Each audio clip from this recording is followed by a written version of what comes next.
There's one stock that is about to explode in price to the upside. It does have a collaboration with Nvidia.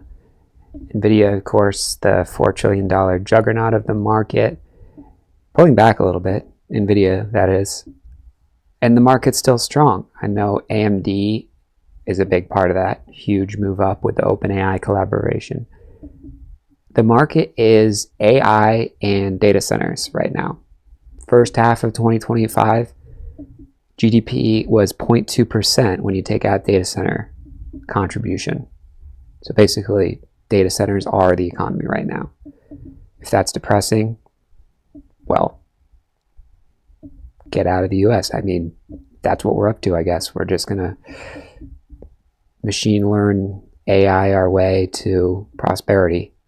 And there's one stock that is going to go up in the near future, I think. That ticker is LITE, Lumentum. They do have that collaboration with Nvidia. They do optoelectronics, so basically they help.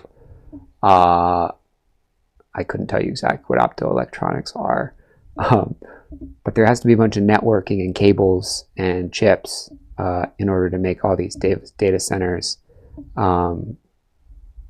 develop successfully. It's not financial advice. I'm not a deep sciences chip expert. I do have a background in that area, but I try to stay as dumb and removed from that as possible so that I can just look at the charts and see them go up. It's not financial advice, but LITE looks good to me right now. Let's get going. This is Sam Putnam. This is Sam Putnam. This is Sam Putnam. This is Sam Putnam. This is Sam Putnam. This is Sam Putnam. This is Sam Putnam. This is Sam Putnam. So this is the chart, right? LITE, big move after earnings. Apparently they had some raised guidance somewhere in here, which is great. You know, higher earnings with higher sales. Maybe earnings are like half of sales or whatever, you know. Earnings is like EBITDA, like earnings before, blah, blah, blah, blah, blah. If those are good, sales are good, and guidance is good, meaning they're going to, you know, keep having good earnings and sales, then the price goes up because everything's hunky-dory. But it's been basing for a while, so things don't go forever. Sometimes they go sideways before they go up. And I never really think it's a good idea to buy things, even if it was up like here in August. I wouldn't have thought that was a good idea. And actually, if you did buy in here and you checked your phone, you would have been pretty worried when you were down over 10% on this one day where it wicked way down. So, yeah, that's why I just wait until it goes sideways for a while. So it looks like you can risk off a level somewhere in here. You know, obviously the market's been choppy as heck. But of the stocks that are choppy, which they're all pretty choppy, this one looks less choppy. And you can kind of see that on the day the market went down a bunch. This blue line means the relative strength to the market. So like you want stocks that are strong when the market goes down, because that means people are buying them even when everyone is running for the door, running for the exits on the other companies or on their portfolio as a whole. They're not selling these relatively strong stocks. So that is the idea here for why Lumen is interesting. That's sort of the level somewhere in here, risk a few handful of bucks. Not a lot, you know, literally a few bucks. And then try to make 10, 20 and above. Earnings are in a couple weeks. Now, let's check. It's not Lumen, by the way. It's Lumentum. I'm saying Lumen, but I got to be careful because Lumen is actually another ticker that was also recently interesting, but not at this exact moment. So, LITE. Now, let's jump into what's going on, right? Everyone knows that data centers are the market. So why this company? Well, JP Morgan raised their price target for them. You know, price targets are kind of a crapshoot and they're made up, and, you know, their whole purpose is to basically, the investment banks are doing their job by saying, hey, go buy these companies that in some cases are paying the investment banks. I don't know exactly how it works. I have not worked at JP Morgan, but I'm pretty sure the info I'm giving you is more helpful than some random price target. Also, PE ratios. We're not really too focused on stuff like that, especially in a market where Palantir and Nvidia are trading at such massive PE ratios. You can fact check me on that, but I'm pretty sure that's the case. Nvidia maybe less so than Palantir, but that's because people can expect Nvidia's revenue to grow, expand, whatever it's called, as all these data center contracts that are backlogged right now continue to develop and actually get fulfilled. Here's the company: Lumentum, LITE, optical components, photonics, semiconductor equipment. Like I was saying, I'll just classify that as networking. I mean, this isn't like LiDAR that you put in like cars, autonomous vehicles, not Tesla's autonomous vehicles. They don't like LiDAR, but they use deep learning, basically absorb a bunch of data and then just make decisions in real time. They don't want sensors that are like pre-programmed to do a specific thing every time. They want like massive intelligent computing. But for a lot of networking and just building out rote tasks, you need these optical sensors. And there are some similar ones. COHR, I've definitely been sort of kept that one on my awareness as well. And then VIAV looks better than COHR, but not something I would want to buy right now.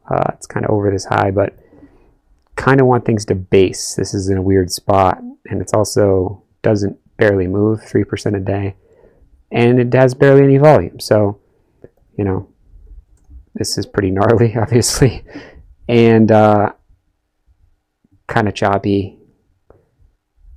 Not a ton of volume here at all. So, LITE, yeah, it's less volume, but the price is so big that in terms of actually money in this is a lot more money than the other ones. Pretty sure of that, right? Well, actually, COHR is kind of similar, but the chart on LITE looks way better. So this is what I look at first. I look at the chart, and then I sort of check what the peers are up to make sure this is the strongest chart. Would it be great if all the peers were about to break out? For example, if you looked at like gold back, this is earnings, but somewhere in maybe mid-August, whenever this thing went, mid-August, all of these stocks looks like, hey, they could break out. Sometimes it's not quite as clear as that. It can be pretty clear in the quantums, sort of beginning of September in this case. They all sort of broke out at the same time. When that's not the story, there can be just a ticker that's sort of setting up. You do want to be careful with these earnings. You don't want to wait to buy this if you're going to buy it, because you don't want to be holding through earnings. So I'm not trying to give you a bunch of homework and saying now you have to buy this thing. You don't have to buy anything I tell you, but if you're viewing this as, hey, I'll buy this thing and I'll just hold it, for a month, that's not really the idea. The idea is maybe you get a boost on this, you sell some out, and then maybe you get another boost or a pullback. Maybe you sell your whole thing, earnings happens, and then you maybe reevaluate if it's the best place to put your money. So this is kind of for someone who's interested in like buying and selling stocks more than at least a dozen times a year. I mean, at a minimum, right? If you just want to buy Nvidia for the whole year, fine. Maybe you do luck out and you buy it at the right time when the whole market's going down and you make your 100% in a year, and you laugh at everyone who, just holds the market and only made 30% or whatever on what is a great period of the market, which is that rebound. But in general, what can happen is you buy the wrong stock down here, and it was hard to buy the wrong stock because most companies went down. Even like Caterpillar, which seems like a boomer stock, went up 70%. But I'm gonna have to really dig into my brain here. But I do know that not all stocks just went up like crazy after the market dropped. So here's an example: Ford. It only really much went up 15% or so during this period when the market outperformed significantly. So if you're going to buy an individual stock and hold for the whole year, I think you're crazy, but you do you. So that's why this is an idea for the next couple weeks, and then to reevaluate after that. LITE. Now, let's talk a little bit about this company just so we can sort of cross our T's, dot our I's here. It is in this sort of category of semiconductor equipment, AMAT and MCHP. Also in the conversation, neither of them look quite as, AMAT kind of already started to broke out. MCHP looks like trash. Yes, it's basing, but after coming down, it's basing. So don't like that. Don't like that at all. It's nothing like this kind of base where it goes up and then goes sideways and even sort of tilts up. So LITE is the idea. Don't really need to jump into too many conversations, commentary about its partnerships, but they have joined Nvidia's AI photonics ecosystem. They're collaborating on these interconnects crucial for AI data centers. So that's a huge vote of confidence, that collaboration.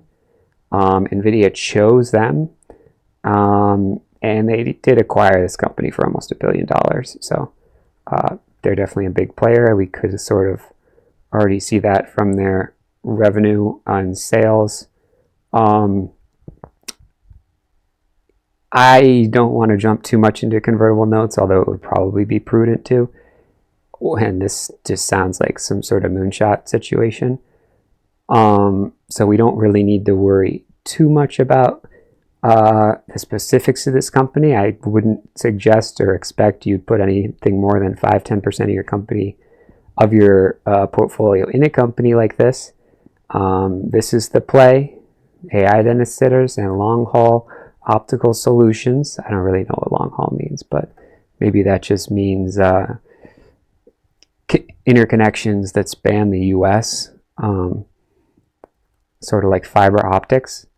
I have fiber optic internet. This is how they're able to make some of those billion-dollar acquisitions. I'm sure the convertible notes and the debt helps or whatever. But yeah, revenue is good too. So with all that said, yeah, they have net income that's positive, and they have a product that is right at the center of this massive boom. 60+% year-over-year increase in the cloud and networking segment. So pray to Sam Altman, pray to Paul Graham, his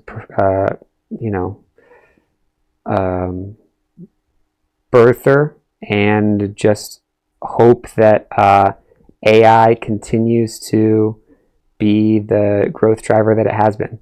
This is the company right now. There's a lot of companies I could mention, but I do think one that hasn't basically exploded up in the near past is LITE. Can't say Nvidia is a good buy right now because it sort of gave some back. Can't say some of these little stocks like NVTS. They've already gone crazy. This is in that semiconductor sort of conversation with AMAT as well.